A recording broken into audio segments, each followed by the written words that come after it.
હૃદયમાં સ્નાયુ કયા પ્રકારના હોય છે?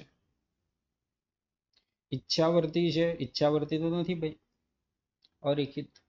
ઈચ્છાવર્તી છે તો કેન્સલ થઈ જશે. અનિચ્છાવર્તી અને રેખિત. તો જવાબ શું આવવાનો છે? અનિચ્છાવર્તી અને કેવા છે? રેખિત છે. અસ્થિને જોડતી પેશી કઈ? અસ્થિને જોડતી પેશી. અસ્થિને જોડવાનું કામ કોણ કરશે? અસ્થિ બંધ કરશે. આગળ આવી ગયું આપણે આ પ્રકારનું એમસીક્યુ. નિજલની કણિકાઓ શેમાં જોવા મળે છે? અસ્થિકોષમાં, માસ્ટકોષમાં, ચેતાકોષમાં કે કાસ્થિકોષમાં? તો નિજલની કણિકા આપણને કયા કોષમાં જોવા મળે? ચેતાકોષની અંદર નિજલની કણિકાઓ જોવા મળે છે. 22મું પ્રકરણ. બે ચેતાકોષની વચ્ચે આવેલો વિસ્તાર અથવા શિખાતંતુ અને અક્ષતંતુ વચ્ચેનો જે જગ્યા, જેને શું કહેવાય? સાંધો એવું કહીશું, સિનેપ્સિસ કહીશું, ચેતોપાગમ કહીશું કે પટ્ટબંધ એવું કહીશું. તો આને શું કહેવામાં આવશે? આપણે ચેતોપાગમ તરીકે એને ઓળખવામાં. કોના તરીકે? ચેતોપાગમ તરીકે આપણે ઓળખવામાં આવે છે. રુધિર શું છે? રુધિર એક પ્રકારની પેશી છે. કઈ પેશી છે? અધિચ્છદીય પેશી છે? નહીં. ચેતાપેશી છે? નહીં. સંયોજક પેશી, હા. અને સંયોજક પેશીમાં કઈ આવશે? વિશિષ્ટ પ્રકારની આપણી જે સંયોજક પેશી છે એમાં આવશે રુધિર.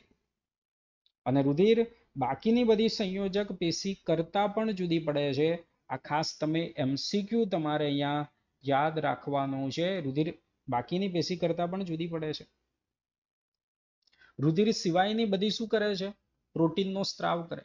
જ્યારે રુધિર જે આવેલું છે એ પ્રોટીનના તંતુનો સ્ત્રાવ, એ પ્રોટીનના તંતુનો જે સ્ત્રાવ છે રુધિર દ્વારા થવાનો નથી. આગળ. રક્તકણો ક્યાં ઉત્પન્ન થાય? અસ્થિમજ્જા, બરોડ, યકૃત, થાઇમસ ગ્રંથિ. તો જેટલા પણ સંગઠિત પદાર્થો બધા આપણા આવેલા છે, રક્તકણ, શ્વેતકણ, આ બધું આપણું અસ્થિમજ્જાની અંદર ઉત્પન્ન થાય છે. પરિવર્તિત અધિચ્છદ પેશી ક્યાં આવેલી છે? રુધિર વાહિનીઓ, શ્વાસ નળી, મૂત્રપિંડ, મૂત્રવાહિની અથવા મૂત્રાશય. તો પરિવર્તિત અધિચ્છદ પેશી આવેલી હોય છે મૂત્રાશયના ભાગની અંદર. ક્યાં આવેલી હોય છે? મૂત્રાશયની અંદર આ પરિવર્તિત અધિચ્છદ આવેલી હોય છે. મૂત્રાશયની અંદર મૂત્રનો ભરાવો થવાનો છે તો અંદરના ભાગેથી દબાણ લગાડવાનું કામ આ પરિવર્તિત અધિચ્છદ કરે છે. માસ્ટકોષો દ્વારા કોણ ઉત્પન્ન થવાનું છે? તો જો પરિવર્તિત અધિચ્છદ આવેલી હોય છે મૂત્રાશયની અંદર. માસ્ટકોષો કોનું નિર્માણ કરશે? કોનો સ્ત્રાવ કરશે? સેરેટોનિન, હિપેરિન અને હિસ્ટેમાઇન. આ બધા દ્રવ્યોનો સ્ત્રાવ કરવાનું કામ કોણ કરશે? માસ્ટકોષો કરશે. તો જવાબ થશે ડી.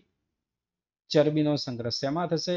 યકૃતના કોષો, વાયુકોષ્ઠો, મેદપૂર્ણ પેશી કે લસિકા ગ્રંથિ? ચરબી, મેદનો સંગ્રહ થવાનો મેદપૂર્ણ પેશીની અંદર.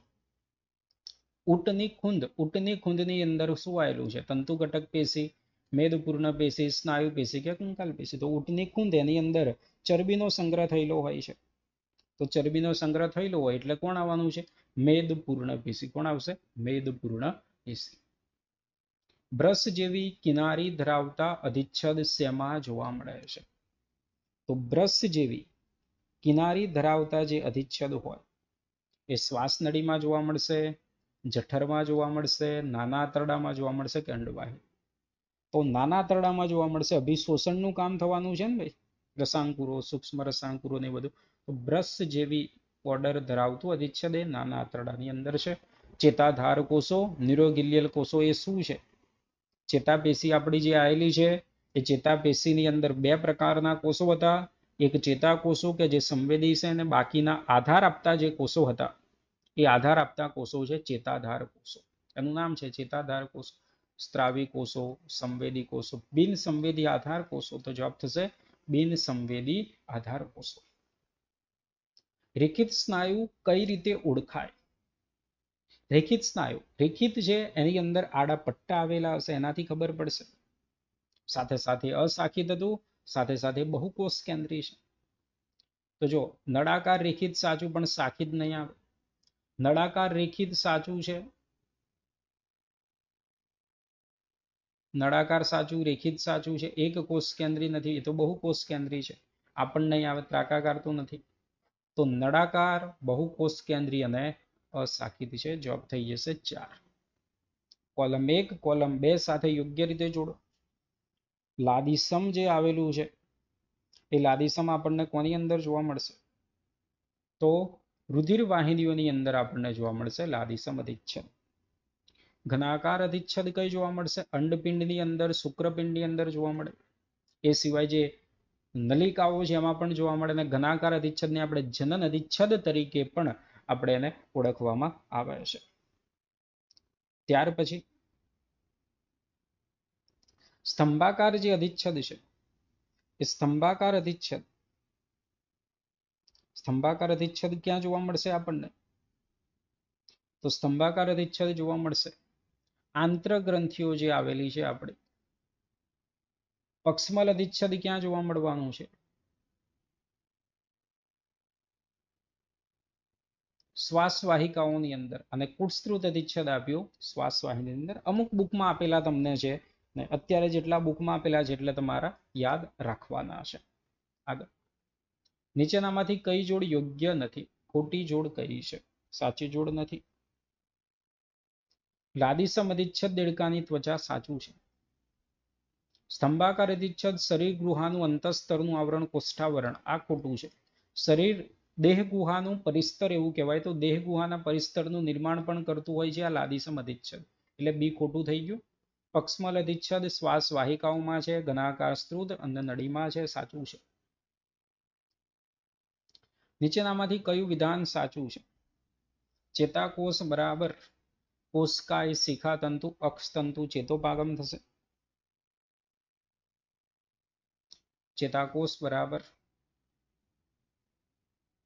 નહીં. લસિકા બરાબર રુધિર રસ, રક્તકણ, શ્વેતકણ. રક્તકણ ને એવું તો કઈથી લસિકામાં આવે ના આવે. રુધિર બરાબર રુધિર રસ, રક્તકણ, શ્વેતકણ ને રુધિર કણિકાઓ. તો આ સી સાચું થશે. ગ્રંથિઓનું નિર્માણ કરતી પેશી કઈ છે? આવા એમસીક્યુ સરળમાં ભૂલ ના પડે. ગ્રંથિઓનું નિર્માણ કરતી પેશી કઈ છે? અધિચ્છદ પેશી છે, સ્નાયુ પેશી, લાદીસમ પેશી કે ઘનાકાર? તો અધિચ્છદ પેશી આવશે. અધિચ્છદ પેશીમાં જ બને ને આપણે ગ્રંથિઓનું અંતસ્ત્રાવી બહિસ્ત્રાવી ગ્રંથિઓનું નિર્માણ અધિચ્છદ પેશી દ્વારા થતું હોય છે. જોડકા જોડો. ઘનાકારનું સ્થાન ક્યાં છે? સ્વાદુપિંડ નલિકાનું અંદરનું સ્તર. જે નલિકાઓ આવેલી છે સ્ત્રાવનું કામ કરતી એની અંદર. પક્ષમલ અધિચ્છદ ફેલોપિયન નળિકા એટલે અંડવાહિની. સ્તંભાકાર અધિચ્છદ આપણને ક્યાં જોવા મળશે? પિત્તાશયની અંદર. લાદીસમ ઘણા બધા અમુક ઉદાહરણ એવા હશે તમને પાછા બુકમાં આપેલા નહીં. લાદીસમ અધિચ્છદ રુધિરવાહિનીનું અંદરનું સ્તર અને કેરાટીન યુક્ત ત્વચાના અધિચર્મની અંદર જોવા મળશે.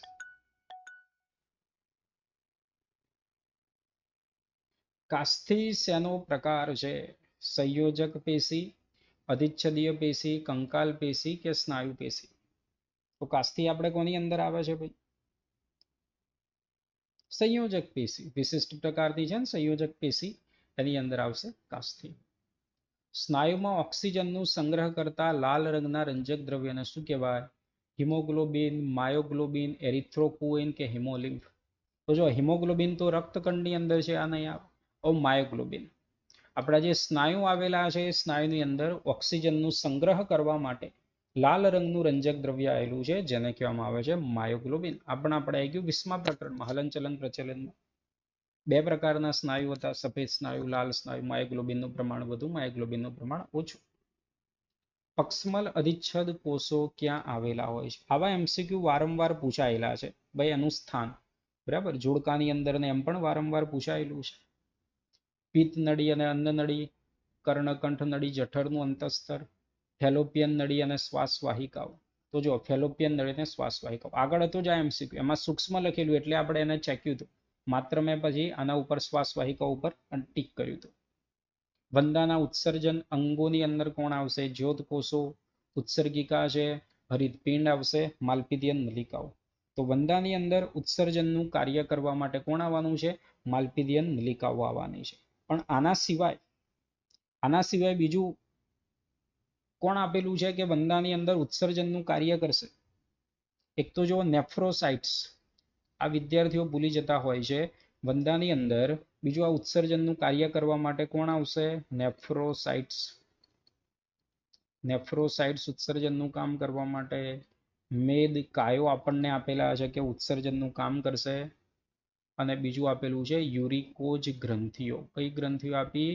યુરિકોજ ગ્રંથિઓ જે આવેલી છે એ યુરિકોજ ગ્રંથિઓ પણ ઉત્સર્જનનું કામ કરશે. નર અને માદા વંદાને બહારથી આપણે જે ઓળખવા હોય તો એ બહારથી આપણે કોના આધારે આપણે લખી શકીએ છીએ. બરાબર. તો નરની અંદર કોની હાજરી હોય? પુચ્છ કંટિકાની હાજરી હોય. એનાથી ખ્યાલ આવશે. આ પણ એમસીક્યુ આગળ આ પ્રકારનો આવી ગયેલો છે. વંદાની સંયુક્ત આંખને આપણે શું કહેવાય? આંખ, ગવાક્ષ, ઓસિલ કે નેત્રિકા. વંદાની સંયુક્ત આંખને આપણે શું કહીશું? નેત્રિકા તરીકે આપણે એને ઓળખવામાં આવે છે. કોગ્લોબેટની ગ્રંથિ કોની અંદર જોવા મળશે આપણને? જો કોગ્લોબેટની ગ્રંથિ એવું આવ્યું હતું આપણે, પછી છત્રાકાર ગ્રંથિ આપણે આવ્યું હતું. તો આ કોગ્લોબેટની ગ્રંથિ અને છત્રાકાર ગ્રંથિ કોની અંદર જોવા મળતી હતી? નરવંદાની અંદર. કોની અંદર છે? નરવંદામાં. તો કે માદામાં, નરવંદામાં, બાળવંદામાં, એ અને બી બંને તો જોવા મળશે નરવંદાની અંદર. વંદા માટે સાચું શું છે? નાઇટ્રોજન યુક્ત ઉત્સર્ગ દ્રવ્ય યુરિયા છે. તો નાઇટ્રોજન યુક્ત ઉત્સર્ગ દ્રવ્ય યુરિયા નથી, ખોટું છે. યુરિક એસિડ ત્યાગી છે. અધોજંબ ને પેશની ખોરાકના દળે આ સાચું છે. માલ્પિધિયન નલિકા ઉત્સર્ગ એકમો છે જે દેહ કોષ્ઠમાંથી ઉદ્ભવે, ખોટું છે. રુધિરના હિમોગ્લોબિન દ્વારા ઓક્સિજનનું વહન થાય, ખોટું. હિમોલિમ્ફ આવેલું છે. તો જવાબ થઈ જવાનો છે અહીંયા બી છે. ચલો.